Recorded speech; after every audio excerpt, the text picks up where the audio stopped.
Finally हाम्रो परिवार चाहिँ आफ्नो गाउँ फर्की मान्छे चाहिँ खोइ कता गयो नि आउँदा आउँदै एक्सिडेन्ट भयो यार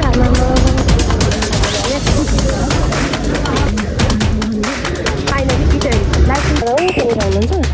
दादाले सोध्छ मेरो ठुलो दादा है दादा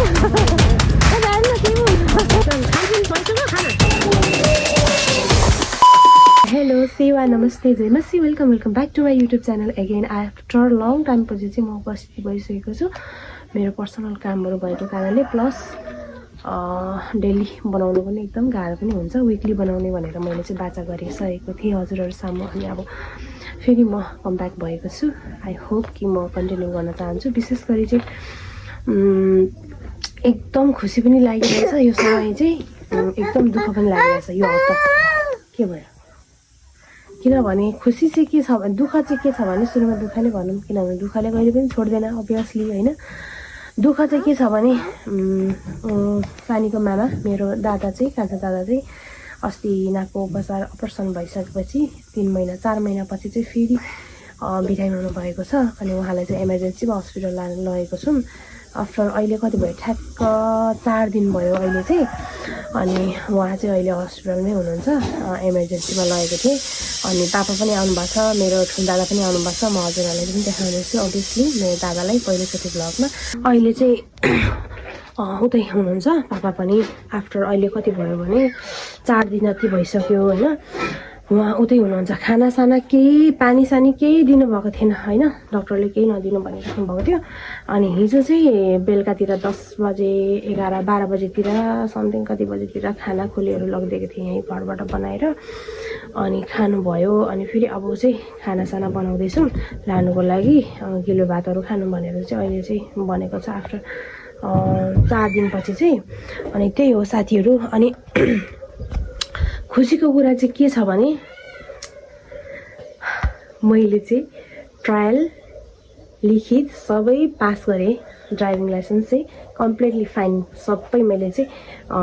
मजाले नै गरेँ एकदम खुसी पनि लागिरहेछ त्यतिखेर नै ठ्याक्कै दादालाई पनि इमर्जेन्सी लानु पर्यो त्यतिखेर ठ्याक्कै मेरो लिखित पनि थियो लिखित कि ट्रायल थियो होइन त्यो मैले बिर्सेँ यता भागदौड गरेको कारणले गर्दाखेरि चाहिँ एकदम बिर्सी पठाएँ क्या दिमाग नै अहिले मेरो त यो नानी जन्मेपछि सुत्केरी अवस्थादेखि लिएर अहिलेसम्म चाहिँ यो बिर्सिने बानी चाहिँ कहिले पनि नजाने रहेछ क्या किनभने यो चाहिँ अलिकति पोस्टमार्टम जर्नी हो नि मलाई एकदम धेरै गाह्रो भएको थियो त्यही भएर पनि होला सायद होइन एकदम धेरै कमजोरी पनि भइरहेको छु स्टिल अहिले पनि बिरामी नै छु होइन अनि अहिले चाहिँ एकदम धेरै जाडो पनि भइरहेछ कि आमामा यस्तो जाडो छ अहिले चाहिँ यहाँ किन अँध्यारो छ भने लाइन गइरहेछ कि त्यही भएर चाहिँ म यहाँ घरभित्रै डुलिरहेको छु अहिले त मैले खानासाना बसाइरहेको छु सिस्नोहरू के जाति मम्मीले बसाइराख्नु भएको छ अब खानाहरू लगेर चाहिँ हस्पिटल जान्छु प्लस अनि मैले राजस्वहरू हिजो तिरिसकेको थिएँ सबै गरिसकेको थिएँ मेरो ड्राइभर लाइसेन्सको लागि अनि त्यो पनि लिन जाँदैछु हेरौँ अब के हुन्छ कता कता गइन्छ सबैतिर मेरो चाहिँ फेरि एउटा मात्रै काम हुँदैन कि हजारवटा काम बोकेर हिँड्नुपर्छ त्यही हो के गर्नु साथीहरू यस्तै छ अब खानासाना बनाएर लानु आँटेको छु हस्पिटल सो साथीहरू म चाहिँ अहिले किचनमा आइसकेको छु अघि मैले खानासाना बसाइसकेको थिएँ अनि यहाँ म चाहिँ यो बनाउनु लागेको एकदम सादा एकदम भेजिटेबल मात्रै खुवाउनु भनिरहेको छ हरियो परियो सागहरू यो भयो सागहरू अनि यता भयो यो बोडीको दालहरू बनाउनु लागेको छु बाक्लो तरिकाले गाजर काटेर रेडी बनाएको छ यता सिस्नु छ त्यही साथीहरू अब चाहिँ म खानासाना बनाएर प्याक गरेर हामी चाहिँ सायद मम्मी पनि जानुहुन्छ होला किनभने मम्मीको पनि उपचार गर्नुपर्ने छ के गर्नु गाह्रो छ साथीहरू सबै बिरामी रोगी भएपछि आफै पनि स्वयं बिरामी नै छु होइन यस्तै हो जिन्दगी होइन कहिले सुख कहिले खुसी कहिले के हो यस्तै हो जिन्दगी भन्नुपर्छ ल अब चाहिँ म खानासाना बनाएर प्याक गर्छु अनि त्यसपछि चाहिँ म सिधै हस्पिटलमा भेट्छु है साथीहरू सो फाइनली हामीले चाहिँ खानासाना लिएर पनि आइसक्यो अनि उता दिइराखेको छौँ खानासाना अहिले चाहिँ मम्मीले फेरि चेक जाँच गर्नुको पर्नेछ त्यही भएर हामी चाहिँ जाँदैछौँ मम्मीको चेक जाँच गर्नुको लागि नानी चाहिँ बाबासँगै बसिराख्नु भएको छ बाबा र मामासँग अनि आई होप आज डिस्चार्ज हुन्छ कि हाम्रो दादाको भनिराख्नु भएको छ डक्टरले 4 दिन भयो नि त अहिलेसम्म ठ्याक्क आजदेखि सो त्यही हो अब यो बिल्डिङमा गएर मम्मीको चाहिँ उपचार गर्नुपर्ने छ हजुर के छ बिरामी मान्छेहरू जुरुक्क उठेर बसिराख्नु भएको छ ठिक छ अहिले के छ आधा यो खोलेको छैन आज डिस्चार्ज हुन्छ अरे हुन्छ भनेछ डक्टरले। अहिले सबै ठिक छैन तपाईँलाई? रिङ्गाटो चिङ्गाटो बमिटहरू केही पनि आउँदैन नि अहिले? खाना खानुभयो? खाना खाएको छैन। ल दादा चाहिँ यहाँनिर आज डिस्चार्ज हुन्छ कि भनेर भन्नुहुँदैछ। अहिले चाहिँ मम्मीको अब चेक जाँच गरिसक्यौँ अनि औषधिहरू लिनुको लागि चाहिँ यहाँ लिइरहेको छौँ। अब औषधिहरू लगेर अलिकति पनि भनेको यता हुनुहुन्छ हाम्रो खानपिन कार्यक्रम। खानपिन भइसक्यो? खाना खाइसक्नुभयो? किन फालेको खाना चाहिँ बाँदरले? कति साह्रो बाँदर हो यहाँ त। ल अब म चाहिँ इटरी जान आँटेको अनि मम्मीको औषधि ल्याउनको लागि चाहिँ दादालाई छोडिदिइरहेको छु। दादा यहाँ त अन्त मेरो ठुलो दादा यता हेर्नु यता हेर्नु के पो यता हेर्नु के पो हुँदैन। बाप को भेज तेरे बस की बात नहीं। नजाने नजानु है अब दादा नजानु। तपाईँ बस्नु म गएर आउँछु। इटरी गएर पर्दैन पर्दैन यो ल्याइसकेको त अघि। बस्दै गर्नु न किन हिँडिराख्ने कि जाने दादासँग। दादा चाहिँ नजानु हो त्यहाँ बसिराख्नु भएको छ मेरो जेठो दादा। अब चाहिँ म हिँडेको अब इटरीतिर लाइसेन्स लिनको लागि। So I am so happy. अनि दादाको लागि चाहिँ डिस्चार्ज पनि हुन्छ भनिरहेको छ। हेरौँ अब के हुन्छ। ल अब चाहिँ म होइन अब चाहिँ म जान आँटेको इटरी लाइसेन्स लिनुको लागि। एकदम ह्याप्पी पनि छु दुःख पनि लागिरहेछ के गर्नु र। दुई खेप जानु पर्यो। हिजो पनि खास गरी आज रहेछ हिजो गएँ क्या म सन्डे गएको थिएँ मन्डे रहेछ। सो यो चाहिँ बिमाको औषधि लिने ठाउँ दादा हो त्यहाँनिर हुनुहुन्छ। दादालाई छोडिदिइराखेको स्पेसली दादा भएर मलाई धेरै एकदम सहज भइरहेको छ किनभने दादाले सब सुरुदेखि अन्तिमसम्म दादाले नै हेर्नुभएको छ। यताको उताको म मात्रै र जय मात्रै हुनुभएको भए त यस्तो गाह्रो हुन्थ्यो यस्तो गाह्रो हुन्थ्यो। प्लस अब म पनि बिरामी सिक्छु नि त त्यही भएर पनि जे होस् दादा आउनु भएर ठुलो दादा चाहिँ यहाँ आउनु अलिकति लगाउनु भयो उहाँले हुनुहुन्छ ठुलो दादा चाहिँ। त्यही हो साथीहरू अब चाहिँ म जाँदैछु फाइनली इटरी लाइसेन्स लिनुलाई। म चाहिँ आइसकेँ यातायात थोप पहिला चाहिँ लाइसेन्स भनेको यतापट्टि जेन्जीहरू यस्तो भन्छ यतापट्टि भइरहेको छ अहिले चाहिँ आज लेस्सी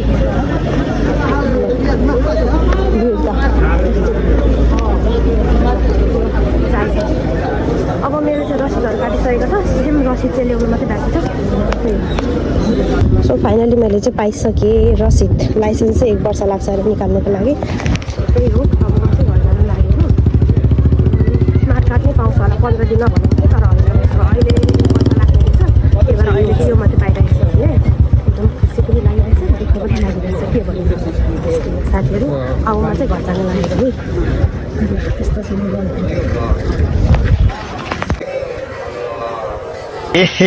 रहा नहीं जाता तड़प ही ऐसी है ना। बाइकले हालेर गइसक्यो यार। हेर त मान्छे चाहिँ कोही कता गयो नि आउँदा आउँदै एक्सिडेन्ट भयो यार। आमामा त्यो गाडीले भन्छ र स्कुटीले हो कि बाइकले हो कि दुई गाडीले त रहेछ नि हेर्नु त। त्यही त यो ब्रेक ब्लड आइरहेको थियो ब्लड आइरहेको थियो होइन आँखै निक्लेको थियो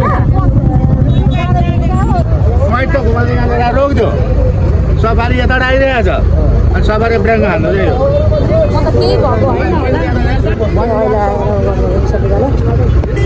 सो अनि गाडी एक्सिडेन्ट भएपछि चाहिँ म अर्को बसमा आइपुगेँ यहाँ अनि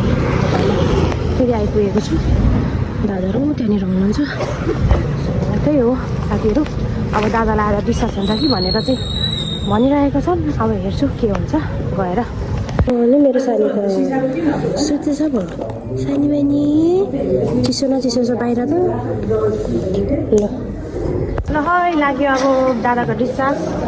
सानी बाहिर जान भन्दै ए मामालाई पनि लगेर पो जान्छ हामी त होइन। बाबा अब घरतिर लाग्यो आज 4 दिनपछि होइन 4 दिनपछि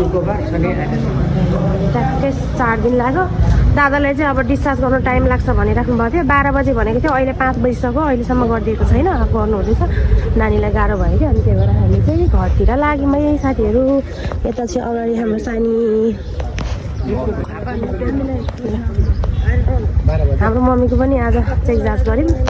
त्यही साथीहरू अब गएर खानासाना बनाउनु पर्ने छ तपाईँलाई पनि सुगर भयो भने त्यस्तै पो हुन्छ थाहा छैन धेरै खानै हुँदैन मासु मासु हाउ हाउ हाउ हड्डी हड्डी ल्याउनु मासु मासु बस्छ बस्छ ल्याउनु बस्छ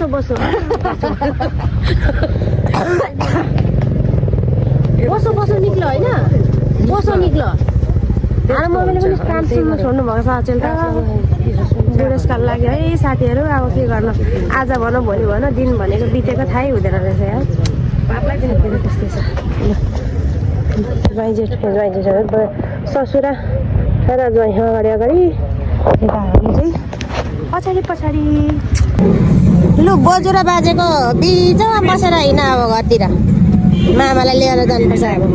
सो साथीहरू हामी चाहिँ घर पनि आइसक्यौँ बाबा मम्मी म मेरो छोरी आएको सो त्यही भएर आएर पनि खानासाना यहाँ बनाइसकेको छौँ सागहरू बनाउनु पर्ने छ अब प्राउल चिप्सहरू खाना अनि साग बनाउनु पर्ने छ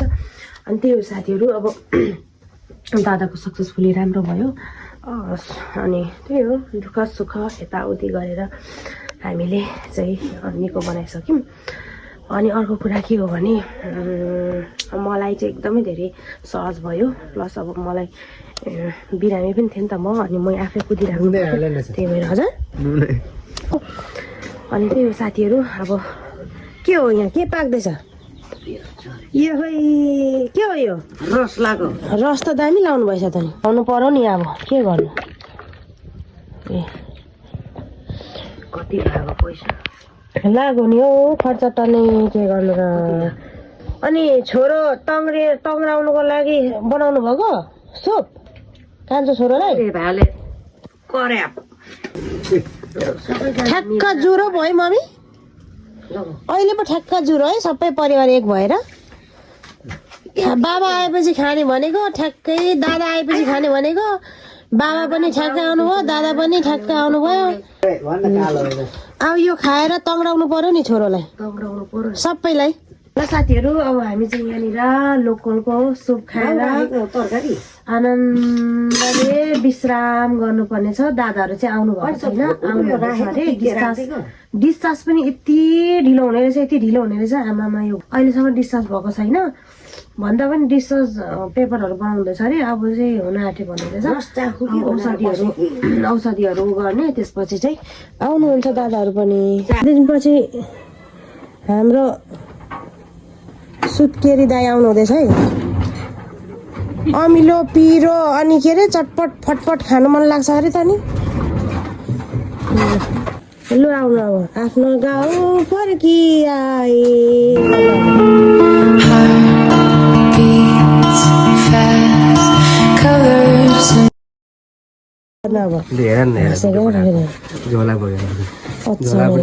खानु नि खानु बोसो बोसो होइन ज्वाइँले त बोसो मन पर्दैन ज्वाइँ बोसो है बोसो भन्दै मगाउँदै बोसो निक्ल्यो नि अब 4 दिन हस्पिटल जाँदा जाँदा पक्का लाएर गएको त बाजे हो नाति त उठिरहेछ नाति गाह्रो छ गाह्रो छ सानी ल फाइनली हाम्रो परिवार चाहिँ ल कम्प्लिट भयो है बल्ल बल्ल दादा पूर्व पश्चिम उता बाबा कता हो बल्ल बल्ल हाम्रो परिवार एक भयो होइन मम्मी होइन को छुट्यो छुटेको छैन नि अब जेठा छोरा भन्नुहुन्थ्यो लु आज तितेहरू बनाएको अनि लोकल यता लोकल मासु कता गयो लोकल मासु चट्ट भालेको अनि तातो तातो खाना प्राउन यसरी चाहिँ हामी एक परिवार भएर यसरी दुःख सुख दुःखमा पनि एक भएर सुखमा पनि एक भएर यसरी रमाएर चाहिँ टक्क यहाँ मासु बोसो भन्ने मान्छे पनि यहाँ बल्ल बल्ल ल्याइ पुऱ्यायौँ होसियार गर्नु पर्यो सुगर प्रेसर भएपछि बुझ्नुभयो मम्मी सुगर भयो भने के गर्नुपर्छ अरे सुगर प्रेसर भयो भने के गर्नुपर्छ अरे एक पिस मासु